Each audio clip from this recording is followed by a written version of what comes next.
What is the triple bottom line? What is for and why was it introduced? In this video, we will discuss these questions. This concept of triple bottom line resides from CSR and can be understood as the attempt to measure, to operationalize this activity. The company, in order to adjust its activity along CSR principles and to communicate it to its stakeholders, has not only to consider but to measure the impact on profit, people, and planet. Global Reporting Initiative 2006. The triple bottom line captures the essence of sustainability by measuring the impact of an organization's activities on the world, including both its profitability and shareholder values and its social, human, and environmental capital. Triple bottom line reporting, in order to meet corporate citizenship expectations, should include not only economic but social and environmental dimensions of economic activity in general. It can be adopted by businesses, non-profits, and governments. With such a knowledge, not only the company but non-governmental organizations and governments may better plan their activities and stakeholders may adjust their decisions. In effect, the company may produce better economic, social, and environmental outcomes to generate trust and respect between the organization and its stakeholders. No wonder that more and more organizations in both the public and private sectors have developed triple bottom line reporting processes on their performance. However, how to measure these various aspects? One possible approach could be monetarization, although such a measure would be very practical, allowing for comparison. It evokes many doubts.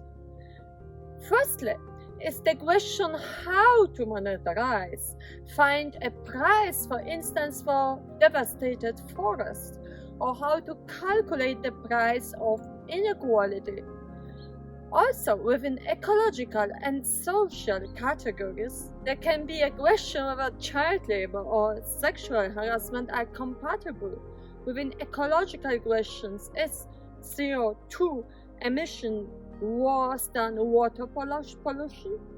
Secondly, is the question of comparing these values and uniting them, equalizing them again. Therefore, while using the monetarizing approach, we must bear in mind its limitations. A different approach would be the creation of an index which would not permit comparison of the companies or governments in general, but only along various categories. Here again we encounter some problems. Who will create such an index and how it will be constructed, and who and why will they decide about the weights of basic categories and subcomponents? The third possibility is to use individual indicators and measures. In such an approach, each sustainability factor is measured separately. However, here we lose the possibility of achieving a global picture of all aspects together. The GDP measure, an example of monetarization of economic activity, was developed by Kuznets and encountered many critics, most of all due to its focus on economic activity, missing ecological and environmental issues which are responsible for well-being. He, the author of this measure, was aware of it, saying in 1934, "The welfare of a nation can be scarcely be inferred from a measurement of national income."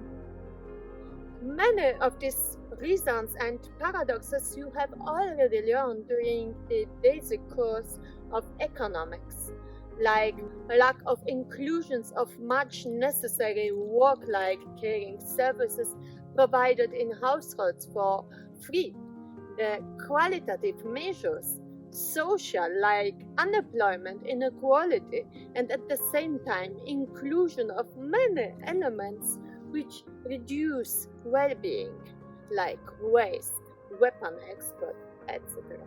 Moreover, the cause of economic growth and expansion of the cities is not only positive, but has created problems such as increased commuting time, land use conversion, water and air pollution, smoke. The first important trial of improvement occurred in 1972 when William Nordhaus and James Tobin, Nobel Prize winner, developed the measured economic welfare.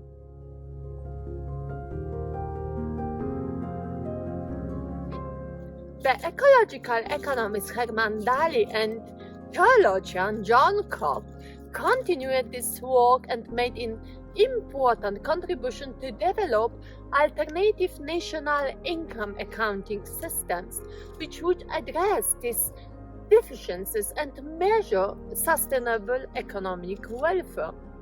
These attempts, called Green GDP, attempted not only to measure welfare but to decide whether or not an economy is on sustainable time path. This should provide citizens and policymakers with information how environment, society, and economy affect the well-being of people.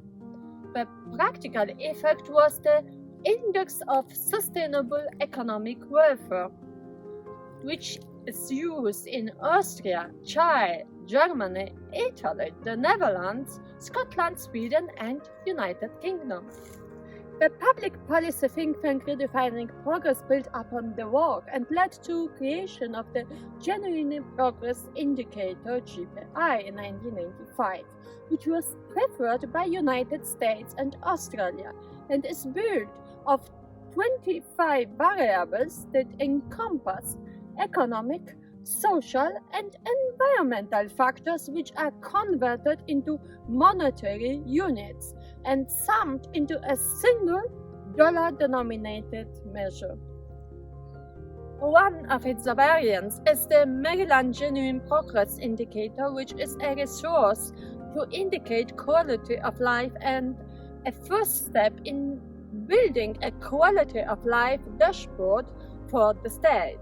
Minnesota has developed its own progress indicator comprising 42 variables focused on the goals of healthy economy and has gauged progress in achieving these goals.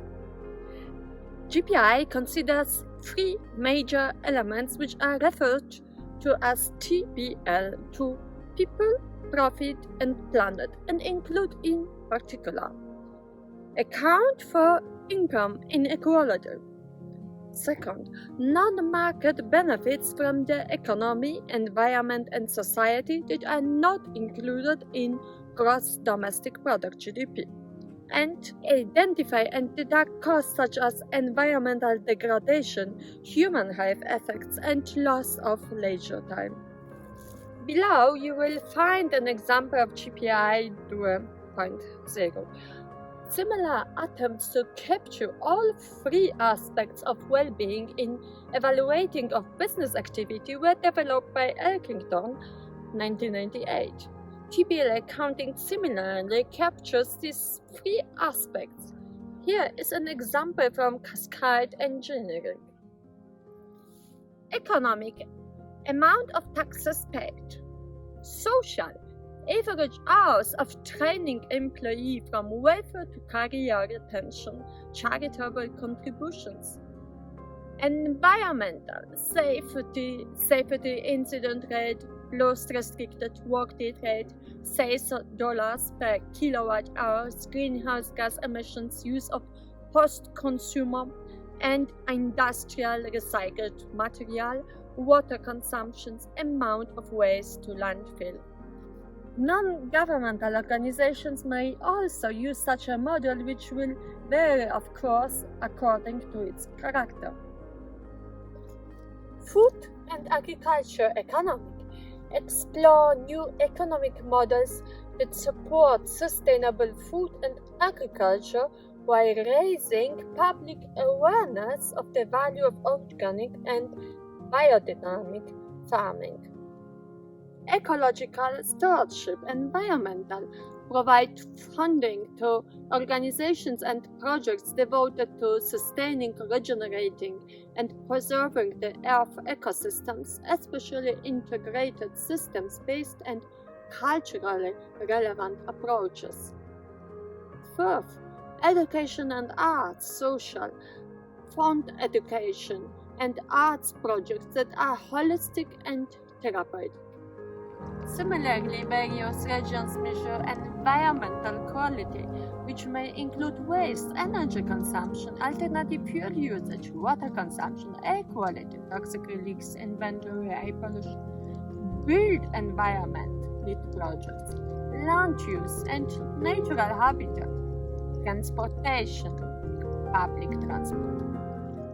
Economic prosperity, personal income, unemployment, redevelopment, reinvestment, and jobs, knowledge, competitiveness. Social capital and equity, safety and security, educational attainment, health and wellness, quality of life, like home ownership, poverty, community capital, voter participation, and population. On the level of state, we may compare economic measures, income or expenditures, taxes, business climate factors, employment and business diversity factors. Environmental measures comprising natural resources and reflecting potential influences to its viability, air and water quality, energy consumption, natural resources, solid or toxic waste, and land and use land cover. Social measures, social variables referring to social dimensions of a community or region, and could include measurements of education, equity and access to social resources, health and well-being, quality of life, and social capital. In summary, the idea of triple bottom line makes a company not only focus on economic impact, but makes it also consider the social and environmental impact.